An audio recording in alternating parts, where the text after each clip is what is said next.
Assalamualaikum warahmatullahi wabarakatuh. Baiklah, perkenalkan nama saya Salsabila Rahmadini dengan NPM 2071010023. Baiklah, di sini saya akan menjelaskan otonomi daerah di Kota Bandar Lampung. Kota Bandar Lampung adalah sebuah kota di Indonesia sekaligus ibu kota dan kota terbesar di Provinsi Lampung. Bandar Lampung juga merupakan kota terbesar dan terpadat kedua di Pulau Sumatera setelah Medan, serta termasuk salah satu kota terbesar di Indonesia dan kota terpadat di Pulau Jawa. Secara geografis, kota ini merupakan gerbang utama Pulau Sumatera, tepatnya kurang lebih 165 km sebelah barat Laut Jakarta, memiliki andil penting dalam jalur transportasi darat dan aktif pendistribusian logistik dari Jawa menuju Sumatera maupun sebaliknya.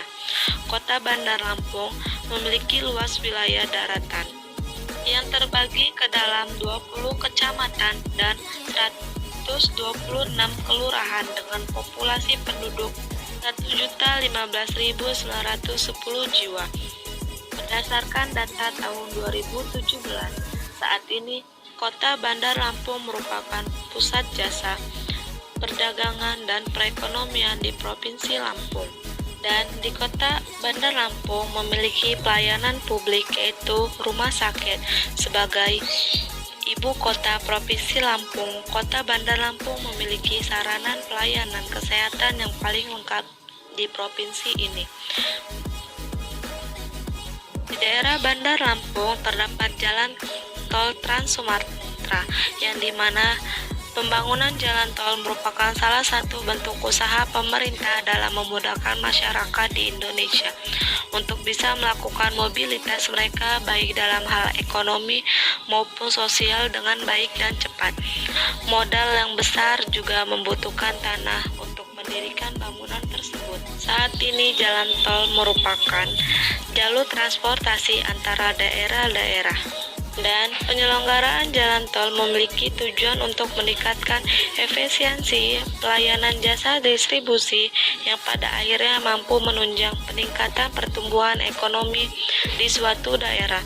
Berdasarkan Undang-Undang Nomor 38/2004 tentang jalan, dinyatakan bahwa wewenang penyelenggaraan jalan tol berada pada pemerintah yang meliputi pengaturan, pembinaan, penguasaan, dan penguasaan. Di Bandar Lampung pula terdapat Pelabuhan Panjang yang dimana dulu sebuah kawasan di dekat pantai di Kota Bandar Lampung identik dengan pelabuhan. Dulu menjadi satu-satunya pelabuhan penyeberangan laut, baik ke Merak ataupun ke luar negeri.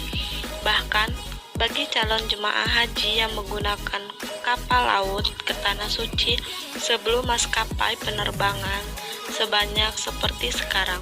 Dari Pelabuhan Panjang ini mereka berangkat dan bersandar.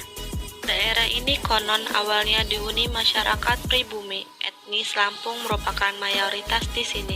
Kata panjang menurut bahasa Lampung adalah sebuah lahan menyerupai piring. Jika daerah ini dibidik dari ketinggian, memang menyerupai sebuah piring. Sebelum dipindahkannya ke Pelabuhan Srengsem, lalu ke Bakauheni, hingga sekarang, Pelabuhan Panjang menjadi batas akhir perjalanan di Sumatera bagian selatan.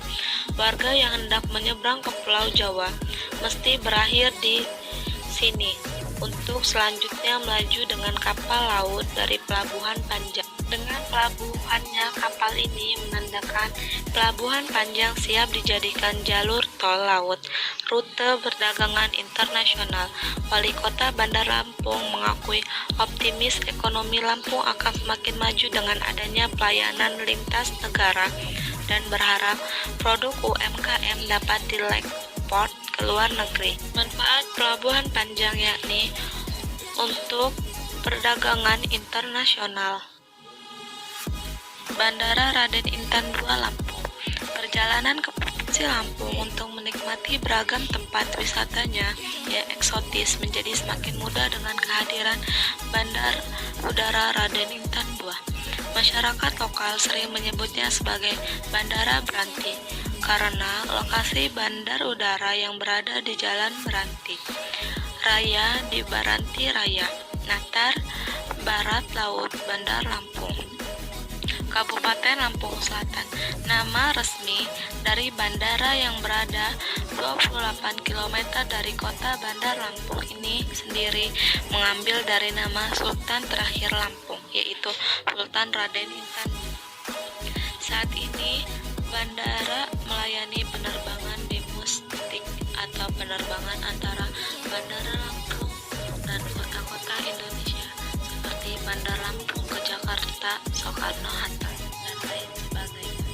Fasilitas yang dapat dijumpai di bandara ini adalah sejumlah counter check-in, ruang tunggu dengan televisi dan banyak kursi, lift, tempat makan, dan toko-toko menjual oleh-oleh khas Lampung seperti kopi Lampung dan lain sebagainya. Bandara Raden Intan II berlokasi di Jalan Beranti Raya di Baranti Raya, Natar, Barat Laut, Bandar Lampung, di Provinsi Lampung, yakni sebagai berikut. Yang pertama, yakni bahasa, yakni di mana Lampung merupakan provinsi multietnis dengan besar 3 suku bangsa mayoritas, yaitu suku Lampung, Jawa, dan Sunda, yang dimana suku Lampung merupakan suku asli di Provinsi Lampung itu sendiri, dan rata-rata Provinsi Lampung yang plural menggunakan berbagai bahasa antara lain bahasa Indonesia, bahasa Jawa, Sunda, Bali, Bugis atau Minang, dan bahasa setempat yang disebut dengan bahasa Lampung. Yang kedua yaitu rumah adat Lampung yang terkenal di Provinsi Lampung. Rumah adat tradisional Lampung yang disebut Nawo Sesat. Rumah adat Nawo Sesat memiliki bentuk arsitektur yang umum digunakan pada rumah-rumah di Pulau Sumatera, yakni bentuk rumah panggung. Bentuk rumah panggung tersebut tidak lepas dari kegunaannya untuk mencegah jika sewaktu-waktu ada serangan hewan buas. Rumah adat Nawo Sesat dibangun menggunakan kayu, sedangkan bagian atap dibuat menggunakan daun ilalang. Penggunaan kayu sebagai bahan baku pembuatan rumah tidak lepas dari warisan nenek moyang masyarakat Lampung. Sejarah telah mencatat bahwa Lampung telah mengenal bencana gempa bumi sejak dahulu. Pembuatan rumah panggung dengan bahan baku kayu akan mempertahankan posisi rumah dari bencana gempa bumi. Selain itu, pemanfaatan daun ilalang sebagai atap rumah juga menunjukkan sebagai masyarakat Lampung menghargai hasil sumber daya alam yang ada. Dan selanjutnya adalah seni budaya, yang dimana di dalam seni budaya terdapat sastra. Sastra di Lampung menjadi lahan yang subur bagi pertumbuhan sastra, baik sastra berbahasa Indonesia maupun sastra berbahasa Lampung. Kehidupan sastra di Indonesia dapat dikatakan sangat hingar-bingar, meski usia dunia kesastraan Lampung relatif masih muda. Yang kedua adalah tari Lampung. Kain tapis adalah pakaian wanita suku Lampung yang berbentuk kain sarung, terbuat dari tenun benang kapas dengan motif atau hiasan bahan sugi benang perak atau benang emas dengan sistem sulam. Dengan demikian, yang dimaksud dengan tapis Lampung adalah hasil tenun benang kapas dengan motif benang perak atau benang emas dan menjadi pakaian khas suku Lampung. Jenis tenun ini biasanya digunakan pada bagian pinggang ke bawah berbentuk sarung yang terbuat dari benang kapas dengan motif seperti motif alam, flora, dan fauna yang disulam dengan benang emas dan benang perak. Dan teater. Perkembangan teater di Lampung banyak dilatar belakangi dari keinginan para pelajar dan mahasiswa yang tergabung dalam kelompok seni untuk mendalami seni peran dan pertunjukan. Beberapa kelompok teater kampus dan pelajar yang masih tercatat aktif sampai saat ini adalah teater Kurukshetra, dan lain sebagainya. Seterusnya, dan dalam seni dan budaya terdapat musik. Jenis musik yang masih bertahan hingga sekarang adalah klasik Lampung. Jenis musik ini biasanya diiringi oleh alat musik gambus dan gitar akustik. Mungkin jenis musik ini merupakan perpaduan budaya Islam dan budaya asli itu sendiri. Dan yang terakhir adalah busana adat.